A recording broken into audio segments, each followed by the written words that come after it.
যথারীতি বন্ধ রুটে ফ্লাইট চলাচল এখনও বন্ধ রয়েছে এবং বাংলাদেশের আশপাশের দেশগুলোর পাশাপাশি সৌদি আরব, ইতালি ও ব্যাংককের সরাসরি ফ্লাইটগুলো চালু রয়েছে। বাতিল হওয়া ফ্লাইটের যাত্রীরা আগে থেকে অবগত হয়।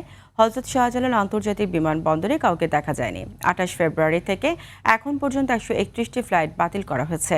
3 মার্চ বাতিলের তালিকায় থাকা 22টি ফ্লাইটের মধ্যে রয়েছে কাতার এয়ারলাইন্সের 4টি, এমিরেটস এয়ারলাইন্সের 4টি, গালফ এয়ারের 4টি, ফ্লাই দুবাইয়ের 4টি, কুয়েত এয়ারের 2টি এবং জাজিরা এয়ারলাইন্সের 4টি।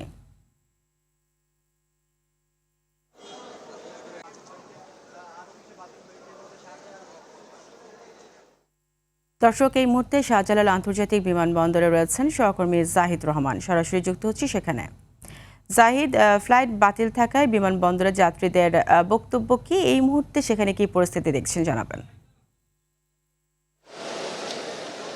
ফারিয়া, ইতিমধ্যেই যে সংখ্যাটি আপনি জানিয়েছেন তার চেয়ে আরও বেশি 16টি যোগ হয়েছে ইতিমধ্যে, অর্থাৎ 147টি ফ্লাইট গত 4 দিনে এই মুহূর্তে বাতিল করা হয়েছে। অর্থাৎ আজকের দিনে 38টি ফ্লাইট বাতিল করা হয়েছে এবং বিশেষ করে যেই রুটগুলো বলা হচ্ছে যে কুয়েত, বাহরাইন এবং যে ইরান, ইরাক, এই অঞ্চলগুলোতে যেহেতু যুদ্ধ পরিস্থিতি বিরাজ করছে এবং আকাশপথ বন্ধ রয়েছে, সেই কারণে সেই রুটের ফ্লাইটগুলো বাতিল করা হয়েছে। এছাড়া সৌদি আরব, কুয়ালালামপুরের ফ্লাইট কিছু বাতিল করা হয়েছে, কিন্তু সৌদি আরবের ফ্লাইট জেদ্দা এবং দাম্মা যেটি রয়েছে সেগুলো কিন্তু চলছে, রিয়াদে হয়ে সরাসরি চলছে। এবং বিশেষ করে যেগুলো ট্রানজিট ছাড়া ফ্লাইট রয়েছে, সরাসরি ফ্লাইটগুলো সেগুলো সচল রয়েছে। ইউরোপের রোমের সেই ফ্লাইটগুলো চালিয়ে রয়েছে। এছাড়া ব্যাংকক, কলকাতা, কলম্বো এই ফ্লাইটগুলো সচল রয়েছে। এবং আমরা যে যাত্রীগুলো দেখতে পেয়েছি তারা হচ্ছে যে নিয়মিত যারা যে সচল রয়েছে যে ফ্লাইটগুলো তাদের, এবং বিশেষ করে যেগুলো ক্যান্সেল হয়েছে, বিশেষ করে বাতিল করা হয়েছে যে ফ্লাইটগুলো, সেই ফ্লাইটগুলো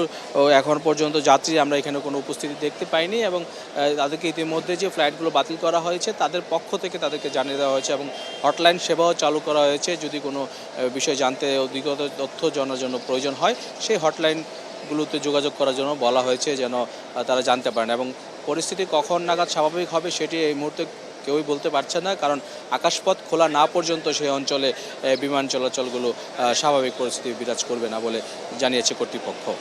ফারিয়া। জাহিদ, আপনাকে ধন্যবাদ।